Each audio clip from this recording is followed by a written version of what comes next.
Magandang umaga mga kamasters. Tatry tayo doon sa doon sa brake holder. Hintayin muna natin na bumaba ng konti. Sa ngayon medyo maalon, saka malakas ang hangin.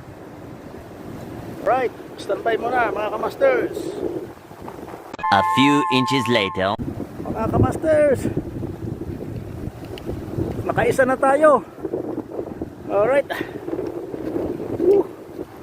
O, dito siya dumawi sa natin, sa ice cream lures. Sana all. Wow, yummy. Oh my God! Wow! Dito tayo ngayon sa good size na rin mga masters.